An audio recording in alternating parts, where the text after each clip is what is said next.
우리 사랑하고 또한 소중한 우리 동현교회 3D 중고등부 모두 공동체 구성원된 우리 여러분 모두 주님의 이름으로 환영하고 축복합니다. 일주일 다 잘 지냈나요? 요즘 날씨가 많이 쌀쌀해졌죠? 이 쌀쌀한 날씨 가운데 여러분들이 감기 걸리지 않게 조심했으면 좋겠습니다. 우리가 이 쌀쌀한 날씨에 잘 걸리는 게 무엇일까요? 감기입니다. 밖이 이제 추워서 이제 들어왔을 때 이제 따뜻한 물로 아마 여러분들이 씻을 거예요. 그런데 또 덥다고 해서 선풍기를 트는 그래서 감기에 걸리지 않기를 바랍니다. 그런 일을 한 사람이 있어요. 바로 목사님이에요. 목사님이 그런 일을 하다가 지금 감기에 걸려 있어요. 지금 조금 몸 상태도 별로 그렇게 썩 좋진 않는데 또 하나님의 은혜 가운데 우리가 말씀을 듣고 우리 하나님을 예배하는 저와 여러분들이 되었으면 좋겠습니다. 우리에게 언제나 선한 곳으로 채워주시고 좋은 길로 인도하시는 그 주님을 바라보며 그 주님 앞에 감사함으로 우리의 삶을 살아가는 하나님의 백성된 저와 여러분들이 되기를 주님의 이름으로 축복합니다. 여러분들은 혹시 누군가에게 고맙다라는 표현이나 감사하다라는 표현을 해본 적이 있나요? 우리가 고맙다라고 감사하다라고 표현했을 때는 전제 조건이 있어요. 그것은 무엇이냐면 누군가가 나의 필요를 채워주거나 나를 도와주었을 때 우리는 감사하다, 고맙다라는 표현을 하게 됩니다. 우리에게 가장 가까운 곳에서 우리의 필요를 채워주고 우리를 도와주는 사람이 있습니다. 누굴까요? 부모님. 네, 부모님이죠. 여러분들은 부모님들에게 감사함을 표현한 적이 있나요? 어떻게 표현을 했나요? 주로 우리들은 그 감사함을 잊어버리고 당연한 것으로 여기고 살아갈 때가 참 많은 것 같아요. 여기 서 있는 목사님의 나이가 지금 34인데 여러분들에게 참 부끄럽고 창피하지만 목사님의 아버지한테 참 많은 것을 이제 받고 살아갑니다. 목사님의 34이면 이제 분가해서 살만도 한데 아버지 집에 얹혀서 살아가고 있어요. 집세도 하나도 안 내고 대단한 은혜죠.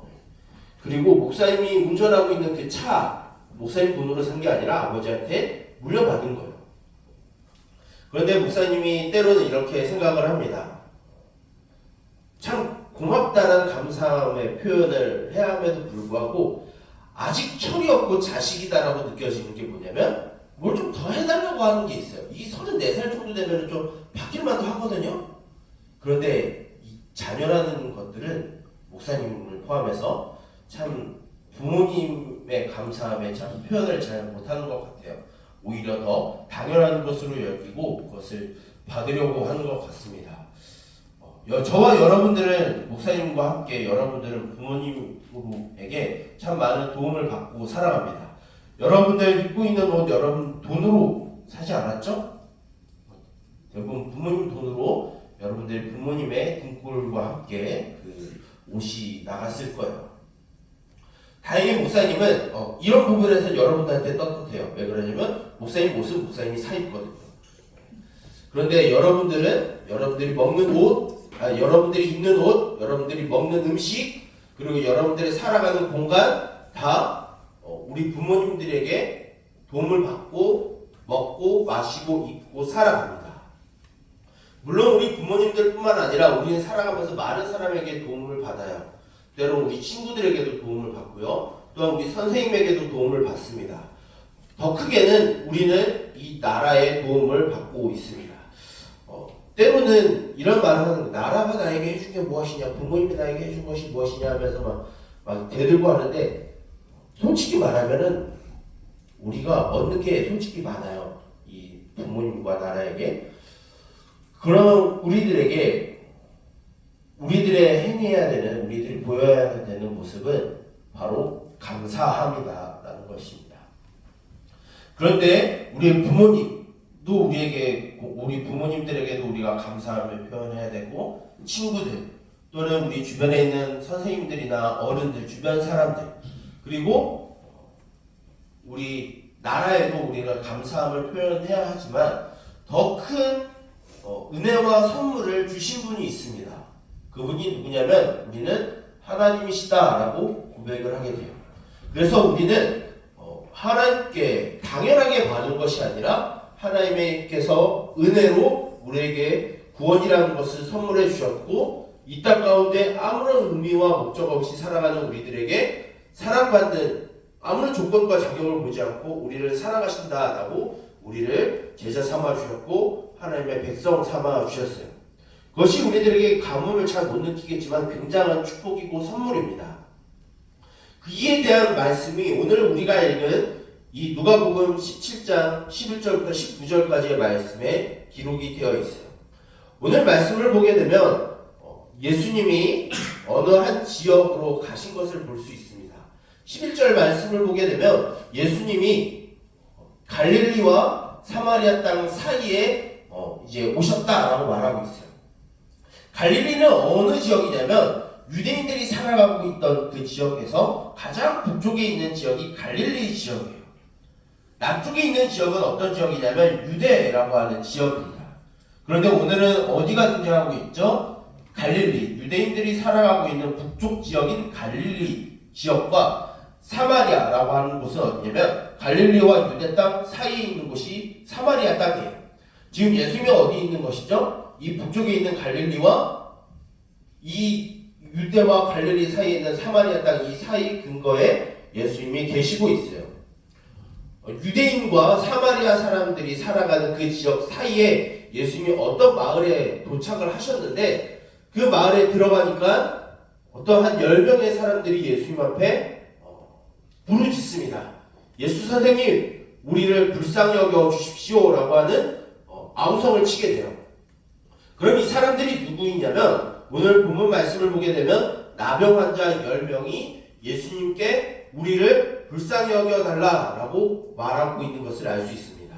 여기에서 나병 환자는 누구이냐라고 생각했을 때 예전에 이제 교회 어르신들이 이제 들었을 때는 문둥병, 우리가 지금 읽고 있는 개역 개정 성경 말고 개역 한글에는 문둥병이라고 되어 있어요.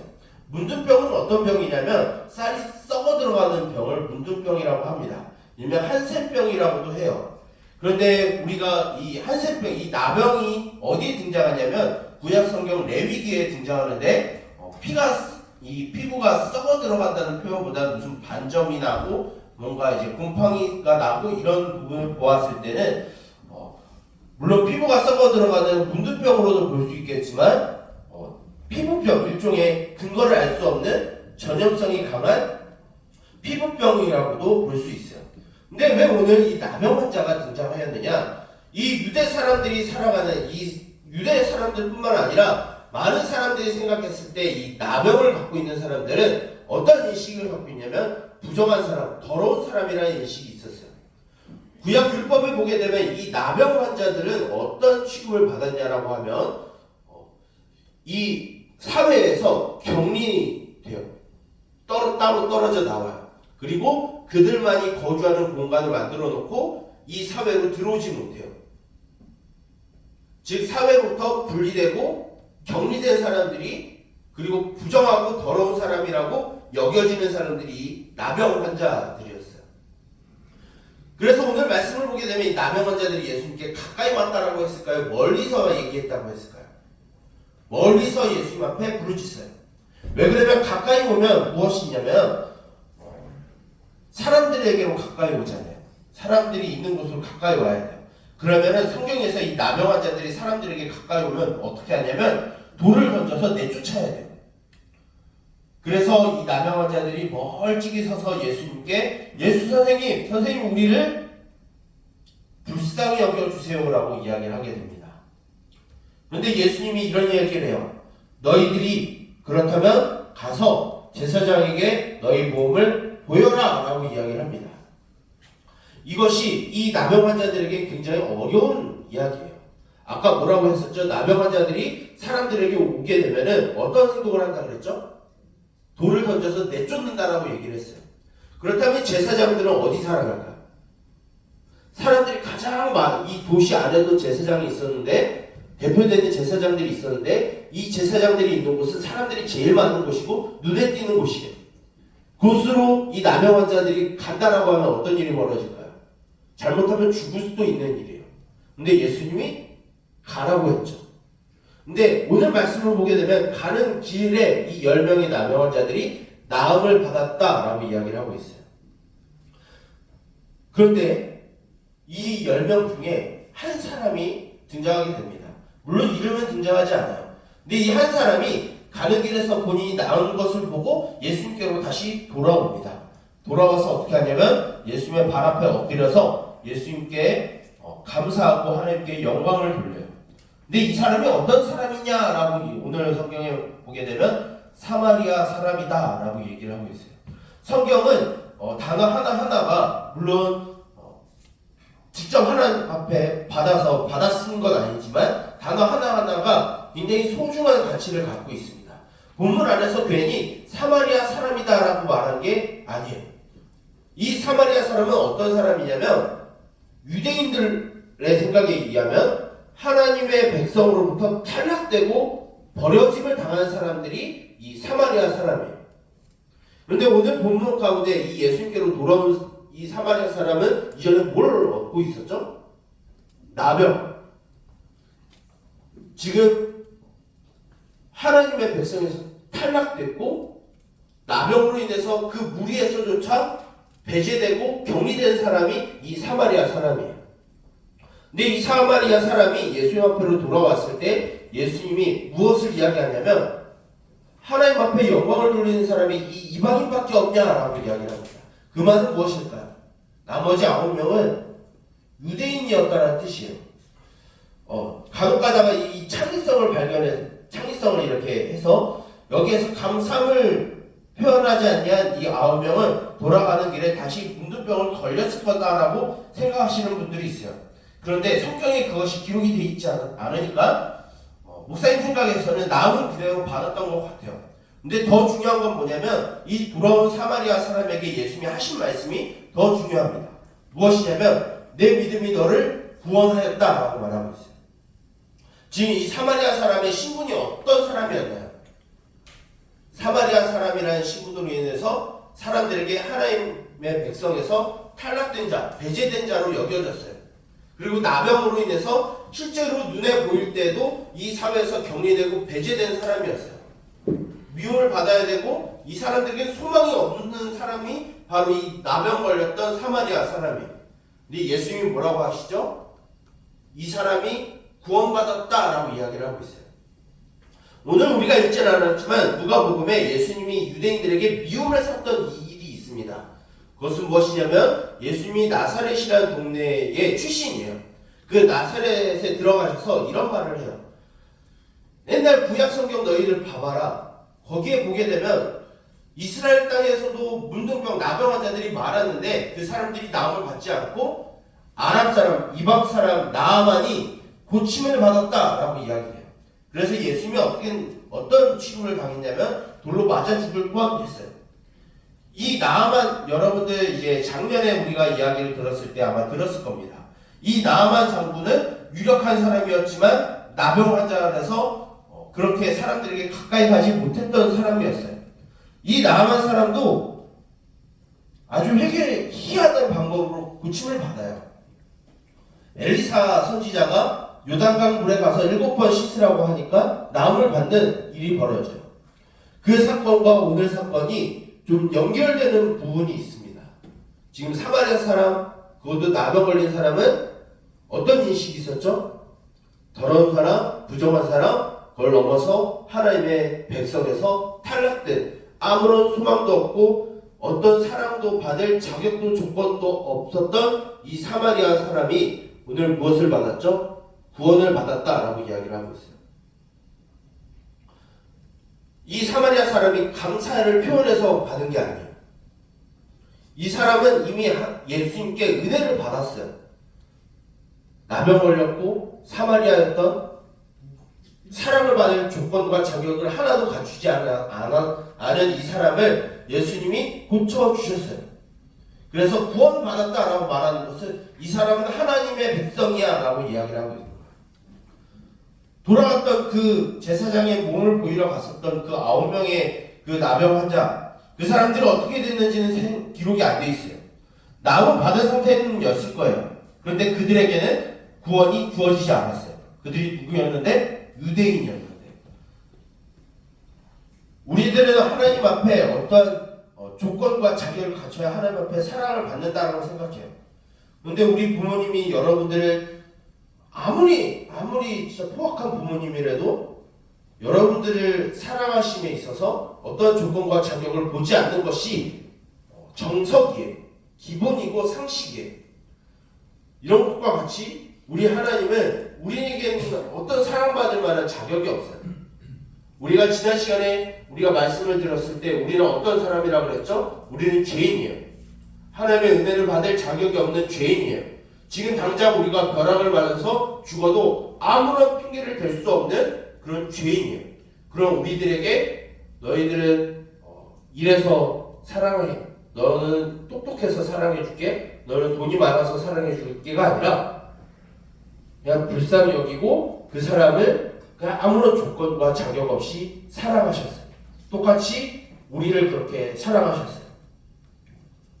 여러분들을 하나님이 아무런 조건과 자격 없이 사랑하시는 거예요.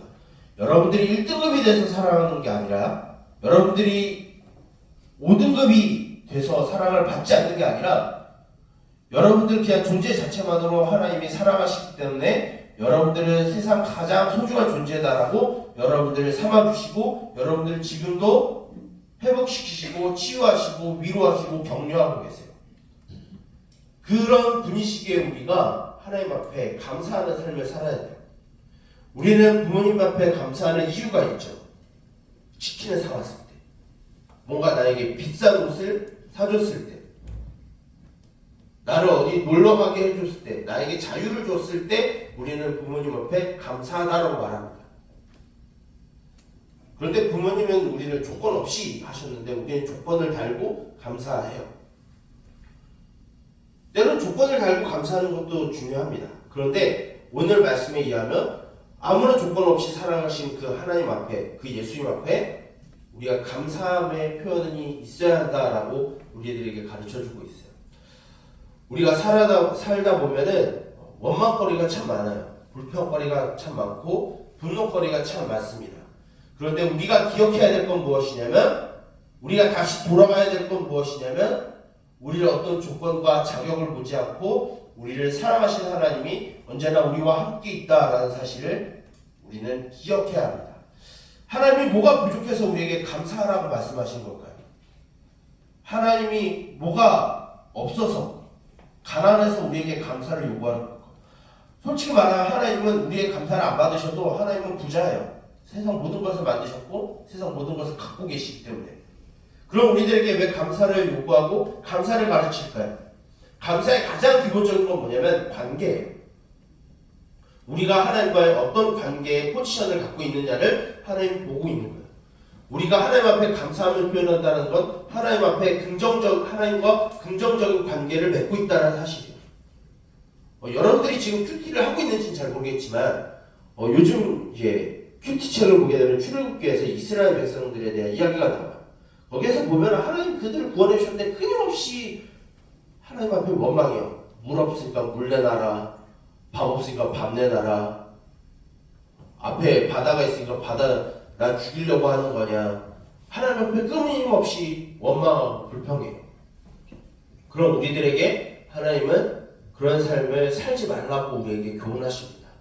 오늘 우리가 읽은 이 사마리아 사람은 자신에게 베풀어 주신 예수님이 누군지 알았어요. 그 예수님이 나의 하나님 되심을 알았어요.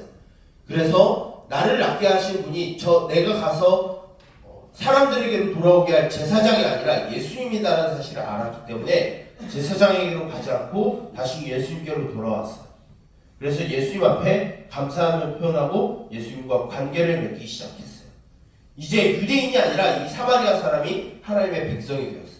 똑같이 우리가 어떠한 종교적인 열심을 다해서 성적이 1등급이 나와서 돈이 많아서 잘생겨서 예뻐서 우리가 하나님이 사랑하는 것이 아니라 우리 존재 자체가 하나님 앞에 사랑받기 합당한 사람이기에 하나님이 우리를 특별히 사랑해주는 존재로 우리는 이 땅에서 살아갑니다.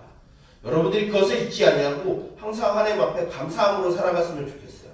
우리가 시련이 올 때, 힘들 때, 우리에게 원망과 불평이 용솟음치듯 올라올 때 우리에게 베풀어 주신 하나님의 은혜를 기억하고 그것을 감사하면서 여러분들에게 주어진 삶을 살아가기를 우리 예수님의 이름으로 축복합니다. 우리가 그런 감사의 삶을 살아갈 때 우리가 죄의 삶을 살아가다가 다시 하나님께로 돌아올 수 있는 지름길이 바로 이 감사예요.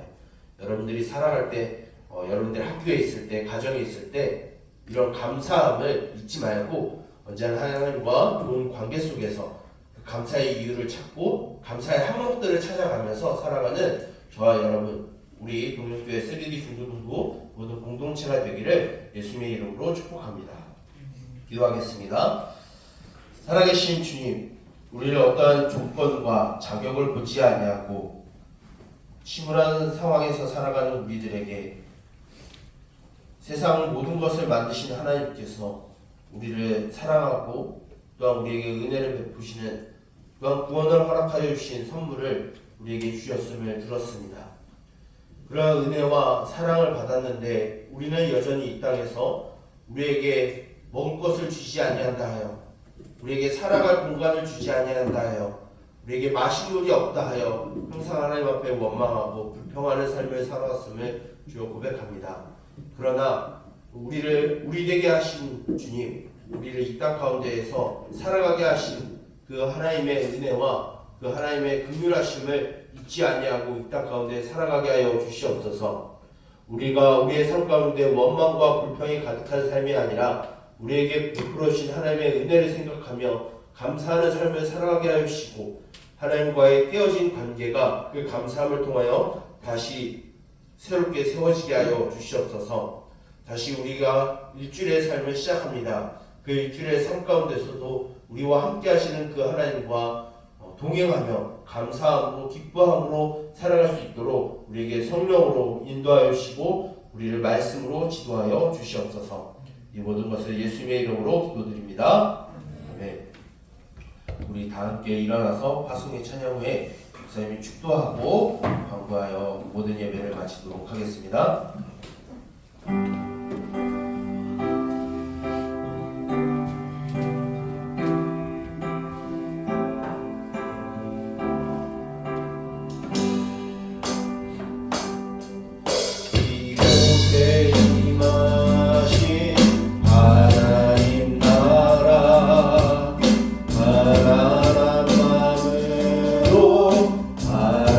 바라보리라. 먼저 그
기도하도록 하겠습니다.